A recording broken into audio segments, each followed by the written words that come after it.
Good morning बच्चों। Good morning sir. Good morning.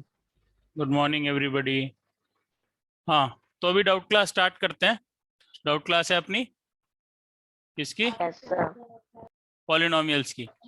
ठीक है, डाउट क्लास स्टार्ट करेंगे। पॉलिनोमियल्स की डाउट क्लास है, बहुत ही सिंपल। हम पहले रिवाइज करेंगे। रिवाइज करने के बाद कुछ इंपॉर्टेंट क्वेश्चंस करेंगे जो बच्चों ने सेंड भी करें, कुछ बच्चों ने, और कुछ बच्चों ने कुछ मेरे छूट भी गए थे, एक दो क्वेश्चन जो एनसीईआरटी का मिसलेनियस से हैं, अपेंडिक्स वाले। ठीक है, एक क्वेश्चन छूटा था, वो कर लेंगे। उसके बाद हम कुछ क्वेश्चंस वैसे कर लेंगे। कुछ क्वेश्चंस जो हैं वो अलग से कर लेंगे हम इसमें डाउट क्लास में। जो बच्चे भेज रहे हैं वो बाद में कर लेंगे, ठीक है। और ये डाउट क्लास ब्रेक के साथ करें। 40 मिनट का जैसे जूम होता है, 40 मिनट की क्लास करेंगे, फिर 5 to 10 मिनट्स का ब्रेक, फिर एक 40 मिनट की क्लास कर लेंगे, ठीक है। Okay sir. चलेगा सबको गाइस? Yes sir. जवाब दो भाई, सारे कहाँ हो? Yes sir. सो रहे हो क्या? अभी उठे नहीं हो लगता है। Good morning. सो ही रहे हैं अभी सब बच्चों। गुड मॉर्निंग, उठ गए? Yes sir. जो सो रहा है प्लीज आंख खोलो, मुंह धो के आओ। डाउट क्लास कर रहे हैं हम। चलो स्टार्ट करते हैं। हम रिवाइज करेंगे concepts. Revising the concepts, will be revising the concepts. अब जो हम कॉन्सेप्ट्स रिवाइज कर रहे हैं वो क्या है? Basically nature. सबसे पहले हम कॉन्सेप्ट्स रिवाइज करते टाइम देख लेते हैं पॉलिनोमियल क्या था। पॉलिनोमियल, हम कौन सा पॉलिनोमियल पढ़ते हैं? Will be studying polynomial. Polynomial क्या होता है रिवाइज करें तो? Nomial means many term. Terms. Nomial means terms and poly means many. तो इट हैज मैनी टर्म्स, ठीक है। और इसकी एक स्पेसिफिक कंडीशन भी थी, that it does not contain which sign? Equal to sign. Does not contain equal to sign. Very good. और it must contain variable, constant and mathematical operators, ठीक है। मैथमेटिकल ऑपरेटर्स कौन कौन से? Plus minus multiply divide. Very good. Plus minus multiply और divide. Constants जो होगा वो क्या होंगे? हमेशा जो भी कांस्टेंट इसमें यूज होंगे वो कैसे नंबर्स? कैसे numbers? Real numbers. Real numbers. और एक रिस्ट्रिक्शंस पावर की भी थी, इसकी वेरिएबल्स की भी थी। वेरिएबल्स की क्या रिस्ट्रिक्शंस थी? पावर नेगेटिव नहीं हो सकती। होल नंबर होना चाहिए। हाँ, पावर और exponent of variable must be a whole number. और इसको हम क्या कहते हैं? Non negative integer. Non negative integer यही कहते हैं। Yes sir. तो क्या क्या हो सकती है? 0 हो सकती है, 1 हो सकती है, 2 हो सकती है। क्या हाफ हो सकती है? No sir. Yes sir, yes sir. Half हो सकती है पावर? सब नॉन नेगेटिव तो हाफ है। नॉन नेगेटिव इंटीजर बेटा, इसीलिए मैंने बोला होल नंबर होनी चाहिए। तो हाफ भी नहीं हो सकती और -1 भी नहीं हो सकती, ठीक है। मतलब x या y या z जो भी वेरिएबल है वो ना तो रूट में हो सकता है, ना पावर 3/2 में हो सकता है, और ना ही 1/z की फॉर्म में हो सकता है। ये सब गलत है। ऐसा कोई भी अगर एक्सप्रेशन दिखता है तो वो पॉलिनोमियल तो कम से कम नहीं है, ठीक है बच्चों। Yes sir. इतना समझ गए? रिवाइज हो गया। चलो अब हम पॉलिनोमियल जान गए। तो पॉलिनोमियल जो है वो हमेशा ग्राफ भी बनाएगा। तो पॉलिनोमियल जो हम पॉलिनोमियल पढ़ते हैं वो on the basis of degree divide करते हैं। डिग्री और टर्म्स, ठीक है ना। अब डिग्री और टर्म्स के बेसिस पे डिवाइड करते हैं। डिग्री क्या होती है, कौन बताएगा? सर मैं हाँ हाईएस्ट पावर ऑफ सहज बताओ। Highest power of highest power of the variable in the algebraic expression. Very good. Highest power of variable. Highest power of variable in an expression, ठीक है। Highest power of variable in an expression. अब degree 0 हो सकती है क्या? Degree 0 No, हो sir. सकती है? हो सकती है, क्योंकि 0 होल नंबर तो है ही। डिग्री 1 भी हो सकती है, Yes, sir. 2 भी हो सकती है, और 3 भी हो सकती है, 4 भी हो सकती है, 5 भी हो सकती है, और नॉट डिफाइंड भी हो सकती है। नॉट डिफाइंड भी हो सकती है। ठीक है, अब ये किसके लिए क्या होती है, ध्यान से देखेंगे तो 0 डिग्री किसकी होती है? Constant. कांस्टेंट की। Very good. 0 डिग्री होती है कांस्टेंट पॉलिनोमियल की, जिसका एग्जांपल है 2, 3, -5, √6। ये सारे कांस्टेंट नंबर्स हैं, रियल नंबर्स हैं। इनकी सबकी डिग्री क्या हो गई? 0। इनकी सबकी डिग्री क्या मानी जाएगी? 0. 0। क्यों? क्योंकि अगर इनके साथ कुछ भी नहीं लिखा फिर भी हम x की पावर 0 लिख सकते हैं, इनके साथ लिख सकते हैं ना। Yes, sir. इसीलिए sir. इनको हम 0 डिग्री पॉलिनोमियल बोलते हैं, कांस्टेंट पॉलिनोमियल बोलते हैं। अगर डिग्री 1 है तो क्या बोलते हैं? Linear polynomial. Linear linear polynomial. Polynomial. क्या बोलते हैं? Linear linear polynomial. Polynomial. Very good. Linear polynomial के example x, 3x, 3x + 5, x + 2, कुछ भी हो सकता है। Yes, Yes, sir. sir. हाँ, तो ये लीनियर पॉलिनोमियल हो गए, ये कांस्टेंट पॉलिनोमियल हो गए एग्जांपल के साथ। इसका डिग्री 2 है तो Quadratic. Quadratic. Very good. Degree 2 है तो quadratic polynomial. Example x² + 3x + 5 है क्वाड्रेटिक polynomial. Yes, sir. Yes, very sir. Good. x² + x³ + 5, क्या ये क्वाड्रेटिक पॉलिनोमियल होगा? No, sir. No, sir. नहीं, क्योंकि इसमें पावर 2 से ज्यादा भी है किसी की, तो this is an Yes, example sir. Of quadratic polynomial. Very good. अगर पावर 3 है तो डिग्री 3 है तो क्यूबिक Cubic Sir, पॉलिनोमियल। वो एग्जांपल x³ + 4x² + 2x + 3, ये क्यूबिक पॉलिनोमियल का एग्जांपल हो गया। अगर डिग्री 4 है तो Biquadratic. By quadratic. डिग्री 4 है तो by quadratic polynomial. Example x⁴ + x⁴ + x⁴ + 1/x + 2, सही है ये polynomial? No, sir. Yes, sir. कौन नो कह No, रहा है, sir. कौन यस कह रहा है? नहीं है ये सही, क्योंकि ये टर्म नहीं आनी चाहिए। ध्यान से देखो, 1/x पॉसिबल नहीं है ना पॉलिनोमियल में, Yes, sir. तो ये टर्म नहीं आनी चाहिए। ये आपका एक बाय क्वाड्रेटिक पॉलिनोमियल हो गया। डिग्री 5 थी तो quintic Quintic. Polynomial. Quintic polynomial. Quintic polynomial. x⁵ + x⁴ + 3x + 1, ये भी एक क्विंटिक पॉलिनोमियल का एग्जांपल हो गया। अब ऐसे करके डिग्री एक्सटेंड होती जाएगी। कौन सा पॉलिनोमियल sir. होता है जिसकी डिग्री नॉट डिफाइंड होती है? Polynomial. हैं? Sir, polynomial. 0 पॉलिनोमियल। 0. 0 एक ऐसा नंबर है जिसके साथ कोई भी डिग्री लगा दो, x⁻³ 23 भी लगा दोगे तो वो 0 ही रहेगा, तो इसकी डिग्री नॉट डिफाइंड होती है। 0 पॉलिनोमियल की डिग्री नॉट डिफाइंड होती है। इकलौता कांस्टेंट पॉलिनोमियल है जिसकी डिग्री 1 नहीं हो 0 नहीं होती, नॉट डिफाइंड होती है। ठीक है, नंबर कांस्टेंट है नंबर ही, पर इसकी डिग्री नॉट डिफाइंड है। ठीक है, दूसरा, उसके बाद हमारा जो आता है classification on the basis of terms. अगर 1 टर्म है तो सिंपल है, तो मोनोमियल। Monomial, very good. अगर 2 टर्म्स है तो Binomial. Binomial. Binomial, very good. अगर 3 टर्म्स है तो Trinomial. ट्राइनोमियल। ऐसे अगर टू मेनी टर्म्स हो जाती हैं तो Polynomial. उसे बोलते हैं हम पॉलिनोमियल। ठीक है, बहुत ज्यादा टर्म्स है तो उन्हें बोलेंगे पॉलिनोमियल। ठीक है, अब हम जो इसमें मेजर स्टडी करते हैं, जिसपे हम मेजर काम करते हैं, वो है ये क्वाड्रेटिक ट्राइनोमियल। इस पे किस पे काम करते हैं?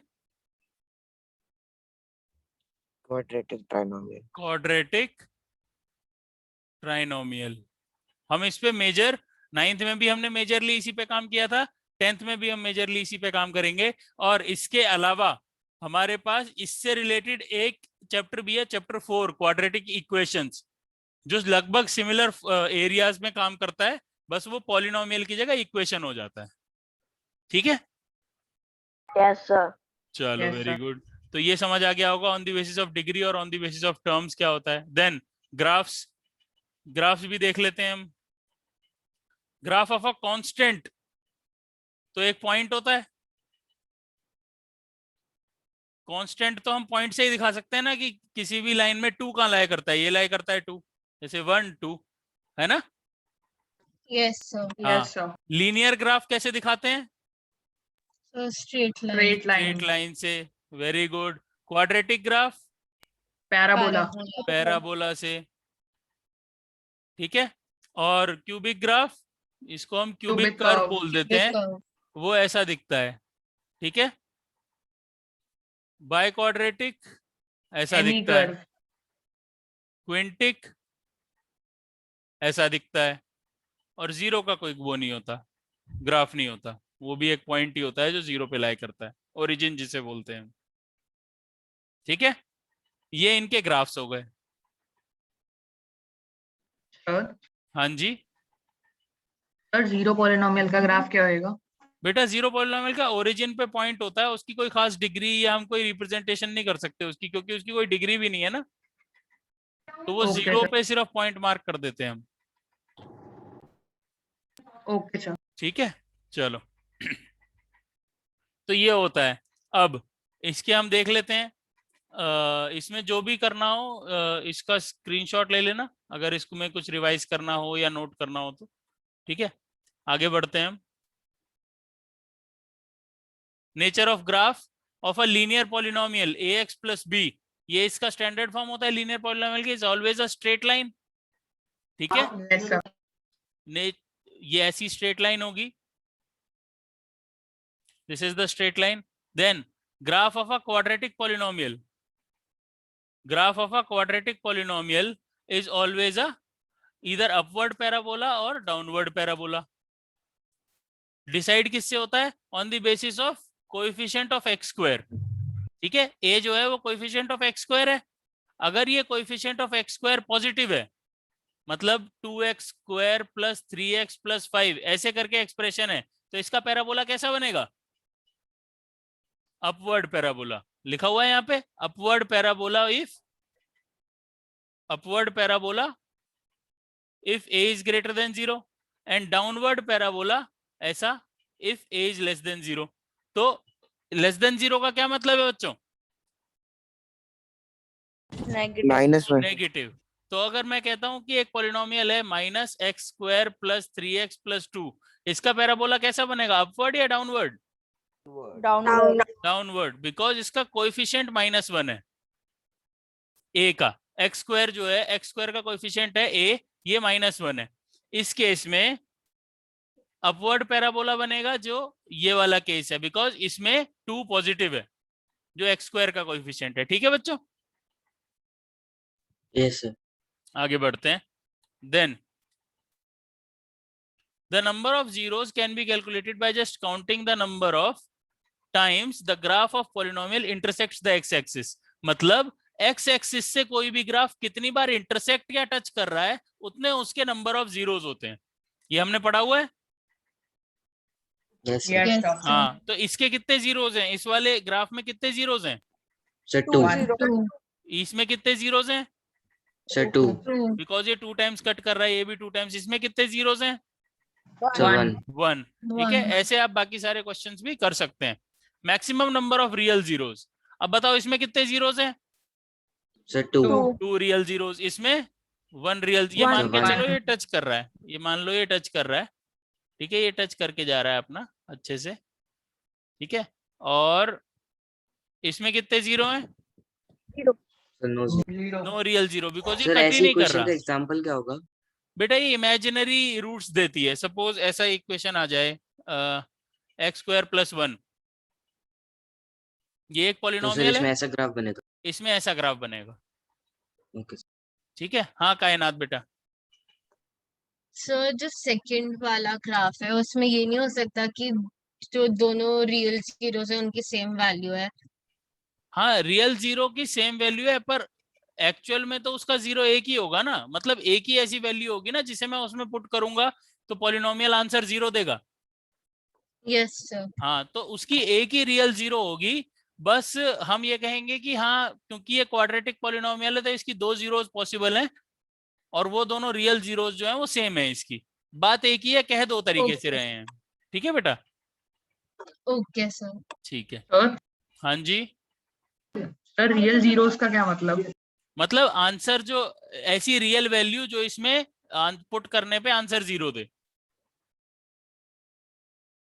Okay sir. ऐसा रियल नंबर जो मैं पॉलिनोमियल में x की जगह या y की जगह जो भी वेरिएबल है उसकी जगह पुट करूं तो आंसर जीरो आए।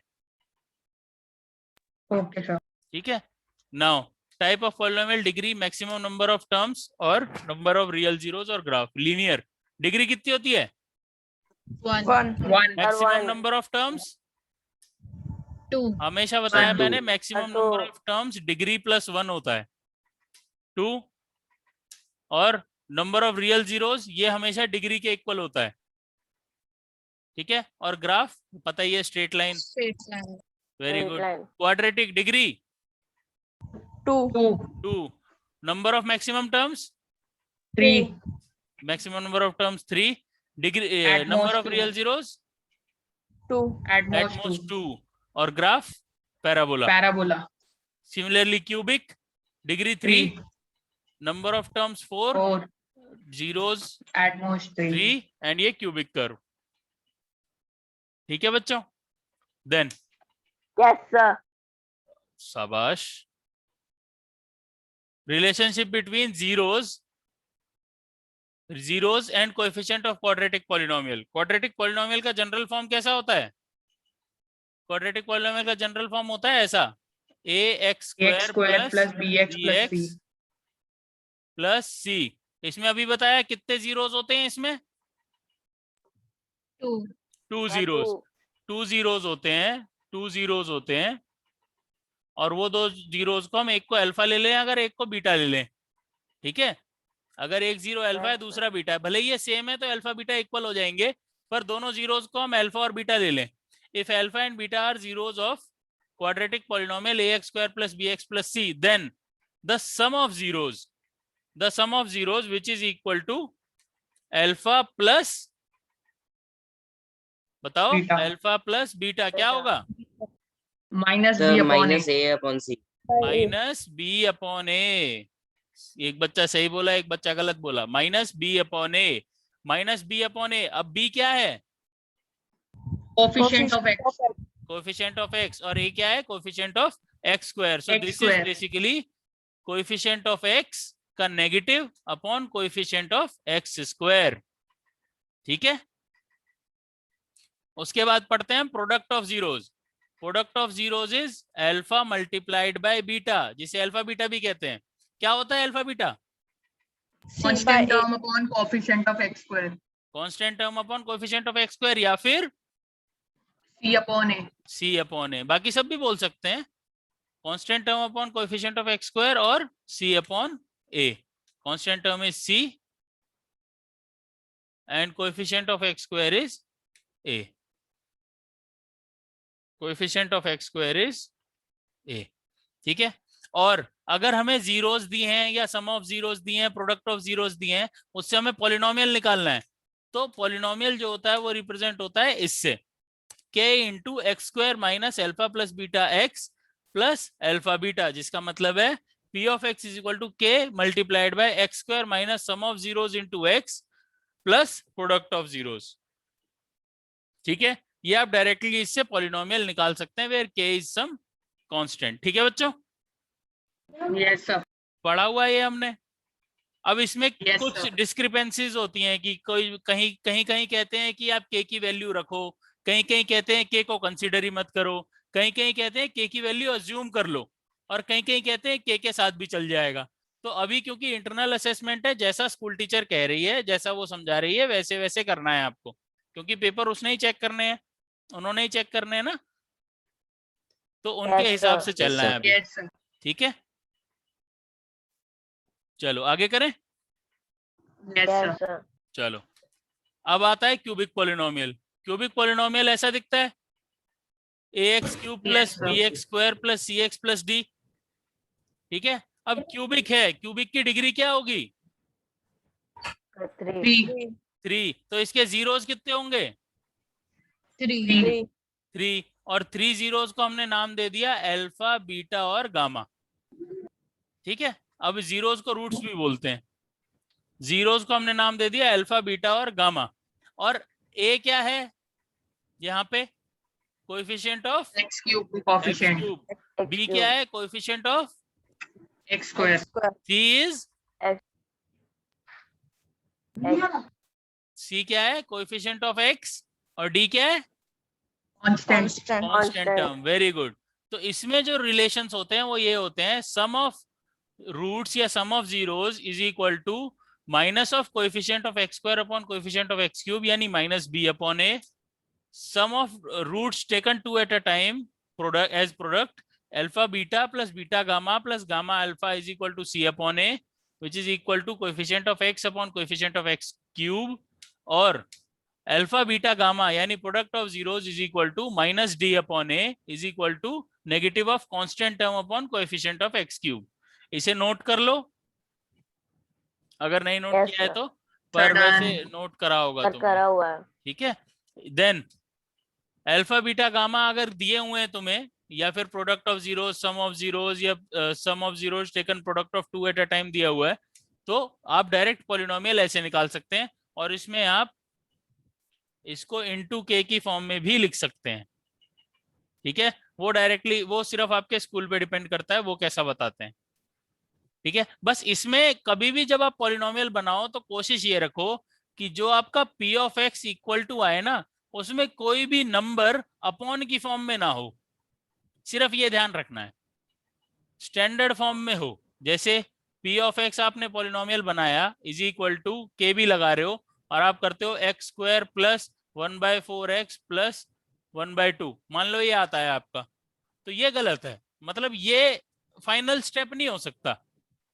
आपको एलसीएम लेके इधर करना है, 4 को बाहर निकालना है, इसको आप के 4x स्क्वायर माइनस वो plus x plus 2 is equal to k by 4x square plus k plus 2 plus x plus 2, sorry, आप यहां तक लाएंगे। अब आप इसमें ये लिखें, ये पूरा लिखें, या फिर इसके बाद के डैश कर के की वैल्यू 4 पुट कर दें। इसमें आप के की वैल्यू 4 पुट कर दें, पर आंसर आपका इस फॉर्म में आना चाहिए। बेटा क्या हो गया? एक पॉइंट करते हैं रिमैच। आपका आंसर इस फॉर्म में आना चाहिए। चलो आगे बढ़े, क्वेश्चन स्टार्ट करें। मेरे ख्याल से इतना ही है इसमें पॉलिनोमियल्स में। Yes, sir. ठीक है, सो हाँ जी। Yes, sir. अगर कोई क्वाड्रेटिक पॉलिनोमियल की मतलब मिडिल टर्म स्प्लिटिंग नहीं हो रही तो क्या करें उसका अल्फा बीटा निकालने के लिए? मिडिल टर्म स्प्लिटिंग नहीं हो रही, यस सर। पहले तो ये चेक करो अल्फा बीटा अलग अलग निकालने की जरूरत भी है या नहीं, ये भी चेक करना पड़ेगा। मैं आपको बताता हूँ, एक क्वेश्चन आया है मेरे पास, मैं आपको बताता हूँ उसके रिलेटेड। ठीक है, ओके सर। ठीक है, Sir, हाँ जी, sir, इसमें polynomial 4x square plus x plus 2 ही माना जाएगा। हाँ जी, 4x square plus x plus 2, या फिर k मल्टीप्लाई कर दो यहाँ पे, ऐसे आप directly sir k a upon 4 कहाँ गया? k अपॉन 4 बेटा वो k में मर्ज हो गया, वही तो कह रहा हूँ। आप यहाँ k डैश कर दोगे और लिख दोगे k dash is equal to k by 4। ये सब कांस्टेंट में Okay, मर्ज हो sir. जाता है, क्योंकि ये भी कांस्टेंट है, 4 डिवाइड भी हो जाएगा तो भी कांस्टेंट ही रहेगा। तो आप कुछ भी लिख सकते हो यहाँ पे, ओके सर। सारे लॉजिकली सब सही है ये। देन चलो एक करें, क्वेश्चंस करें आगे। Yes sir. यस हाँ। सर। तो Sure. Zeros of quadratic polynomial ये निकालने, normal middle term splitting type question है, करके देखें इसे। Yes, sir. हाँ, तो तुम इसे अपने आप ट्राई करो, मैं इसे यहाँ ट्राई करके देखता हूँ। ठीक है, Okay, sir. चलो मेरे ख्याल से ये कायनात का डाउट है ना, यस सर। करते हैं इसे। इसमें सिंपल कायनात आप ही बताओ क्या करेंगे, सबसे पहला स्टेप क्या होना चाहिए? सो पहले ब्रैकेट्स खोलेंगे। पहले ब्रैकेट्स खोलेंगे। उससे पहले मेरे को ये बताओ इसमें वेरिएबल क्या है, ए है तो या एक्स है? एक्स एक्स वेरिएबल है, नहीं, वेरी सो गुड। ए है एक्स वेरिएबल है क्योंकि जीरोज एक ही फॉर्म में आ रहे हैं ना, ओके सर, है ना? Yes sir. तो मैं लिखूंगा p of x is equal to a x square minus one x square plus one minus x into a square plus one is equal to a multiply करा a x square plus a minus x a square plus x.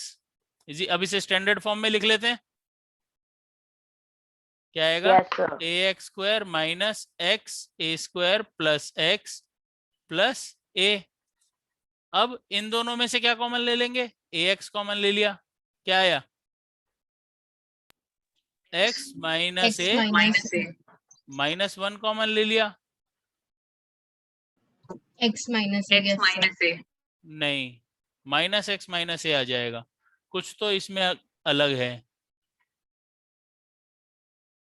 Zeros of quadratic polynomial are ये जो second polynomial step पे ये है। Minus x होगा। ये minus x होगा, हाँ वेरी गुड, यही गलती करी ना, माइनस एक्स। तो यहाँ पे हम माइनस वन कॉमन लेंगे तो x minus A equal to x minus A और ए एक्स माइनस वन। अब एक एक करके इनको जीरो रख देते हैं, x minus A equal to zero, x equal to A, और A x minus one equal to zero, x equal to one upon A. Simple, Yes, sir. Simple है ना, पक्का? तो अल्फा की वैल्यू क्या हो गई ए और बीटा की वैल्यू क्या हो गई? 1 upon one A. Upon A. Sir, 1 upon A. Simple. या आप ऐसा मत कहना सर अगर मैं अल्फा को वन अपॉन ए ले लूं तो ले सकते हो भैया, लड़ने की कोई जरूरत नहीं है, इसमें आराम से ले सकते हो, ऐसी कोई भी कहीं से दिक्कत नहीं है। अगला question, zeros of polynomial this this this are. Simple, दोबारा करके देखें, x square minus Yes, three sir. X minus, पिछले वाली स्लाइड दोबारा दिखा दो। ये देखो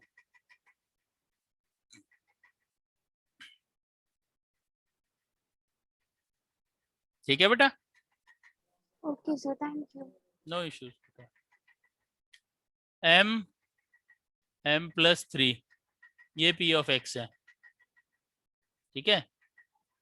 अब पी ऑफ एक्स यही है इज इक्वल टू, अब यहाँ भी मिडिल टर्म स्प्लिटिंग करनी है, यहाँ पे प्रोडक्ट इसने दिया ही हुआ है। अब खुद देखो इतना आसान क्वेश्चन बना दिया इन्होंने, हमें ऐसे दो नंबर चाहिए जो मल्टीप्लाई होके minus m into m plus three दें, ठीक है बच्चों, और सम होके Yes, sir. माइनस थ्री दें। अब तुम सोच रहे होगे सर यहाँ m दिया हुआ है यहाँ 3 दिया हुआ है, कैसे होगा ये, यही सोच रहे हो बच्चों? Yes, sir. Yes, sir. यही सोच रहे होगे, तो इसमें कुछ मत करो Yes, ना, sir. पहले ये लिख दो उसमें से ये माइनस कर दो, या ये लिखो उसमें से ये माइनस कर दो। अगर मैं ये लिख दूं, सोचो अगर मैं यहाँ ये लिख दूं माइनस एम वो m into minus of m plus three, तो ये और ये सेम ही आएगा कि नहीं आएगा? Yes, sir. माइनस का माइनस आ गया, m का m आ गया, m प्लस थ्री का m प्लस थ्री आ गया, आएगा कि नहीं आएगा? प्रोडक्ट होने के बाद आएगा. आएगा। ऐसे ही मैं m में यहाँ माइनस m प्लस थ्री कर दूं। अब ध्यान से देखो, m plus minus m plus three क्या होगा? m प्लस माइनस अंदर जाएगा, माइनस प्लस क्या हो जाएगा? Minus minus Sir, m minus. Minus plus दोबारा क्या हो जाएगा? Minus minus three. m से m कैंसिल, क्या बचा? Sir, minus minus 3. थ्री। अब हमेशा ध्यान रखो जब भी ऐसे क्वेश्चन आए ना जिसमें प्रोडक्ट टाइप कुछ एंड में दिया हो, उसमें हमेशा उसने आंसर ही दिया होता है, बस उसको इधर उधर करने की जरूरत है। तो यहाँ क्या लिख दूंगा, x square minus x square plus m x minus m plus 3x minus m into m plus 3। Simple. Sir मुझे समझ नहीं आया। बेटा देखो यहाँ पे ये प्रोडक्ट क्या दिया हुआ है, ये दिया हुआ है ना,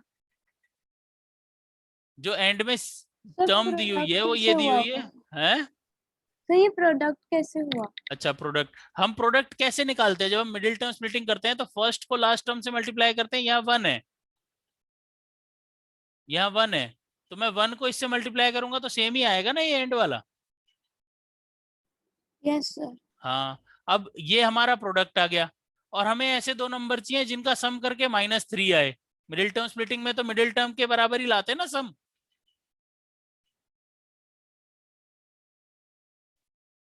सर तो बेसिकली हमने वहां पे ही हमने m into minus m plus 3 को क्या किया?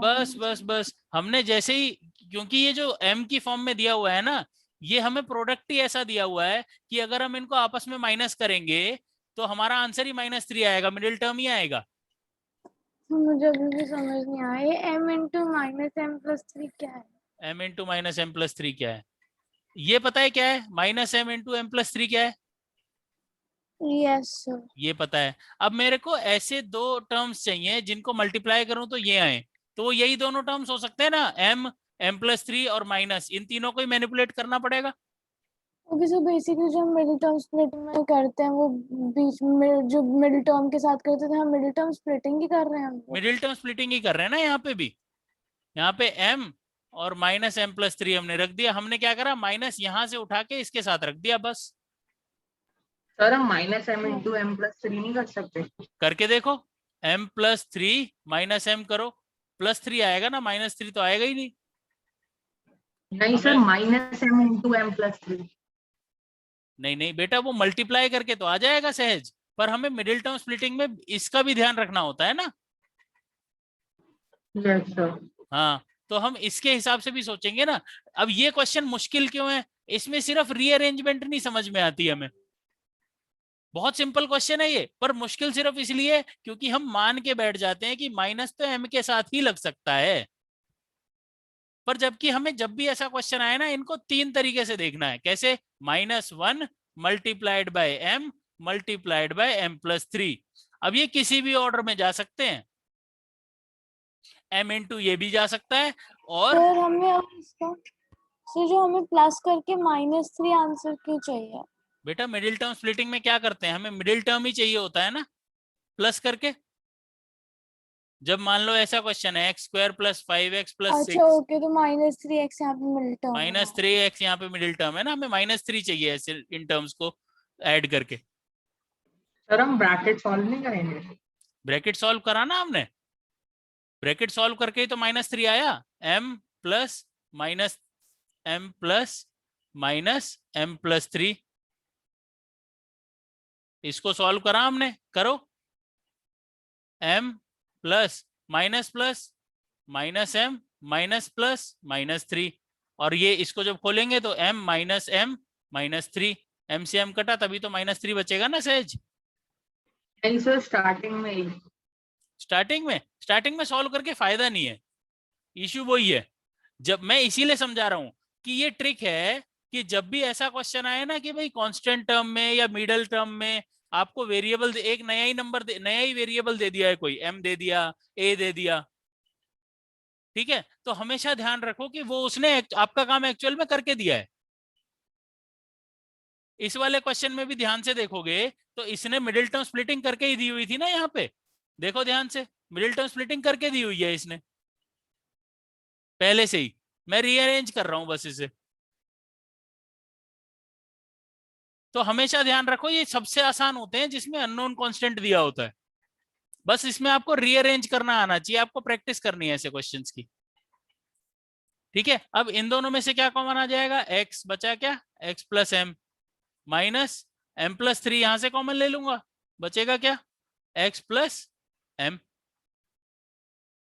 मेरा मिडिल टर्म स्प्लिटिंग क्या आ गया एंड में, x plus m multiplied by x minus m plus 3, ये आ गया। कहना समझ में आया? Yes sir. ठीक है। इसमें हमें सिंपली क्या करना होता है, जब भी हमेशा ध्यान रखो जब भी आपको m की टर्म्स दी हो या a की टर्म दी हो, मिडिल टर्म स्प्लिटिंग ही करनी है आपको। जहां पे जीरोस निकालने हैं वहां मिडिल टर्म स्प्लिटिंग ही करनी है, पर उसमें आपको ध्यान रखना है कि आपको रीअरेंज करना पड़ सकता है मिडिल टर्म स्प्लिटिंग करने के लिए।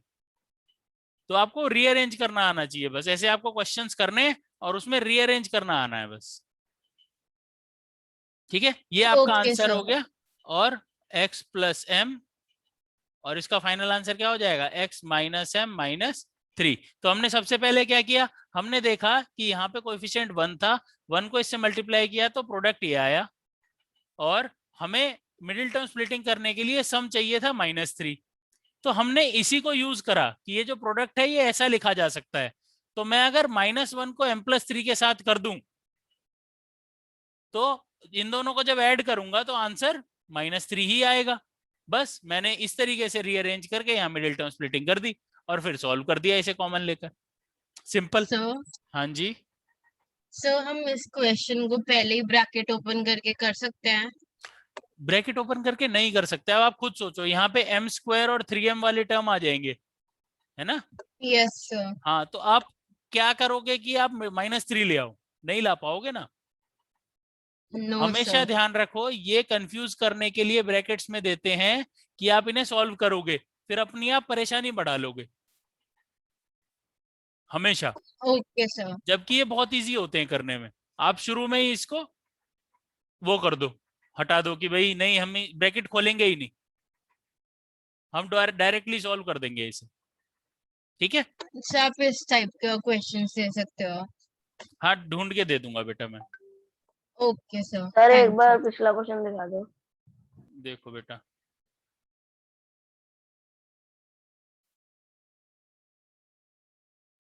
यस सर, हो गया। हो गया। चलो ये सर, एक क्वेश्चन सेकंड, देखो क्या हो गया। अब यहाँ से ओके जीरोस सर। तो निकाल लोगे ना आप, वही x की वैल्यू -m आ जाएगी यहाँ से, और यहाँ से x की वैल्यू Yes, sir. m+3 आ जाएगी। ठीक है, यस सर। Yes sir. हाँ चलो जल्दी से रिजॉइन करोगे, एक और कर लेते हैं अभी। Okay sir. ठीक है, ओके इसका सेकंड पार्ट कर लेते हैं। सर हाँ जी सर आप वर्ड प्रॉब्लम्स करवाओगे आप उसके लीनियर बेटा, इक्वेशंस? टाइम इसका मिलेगा तो करवा देंगे, पर आज पॉलिनोमियल्स के ही डाउट्स बहुत सारे हैं, कोशिश करेंगे कि हम खत्म कर लें। ठीक है, सर ओके। सर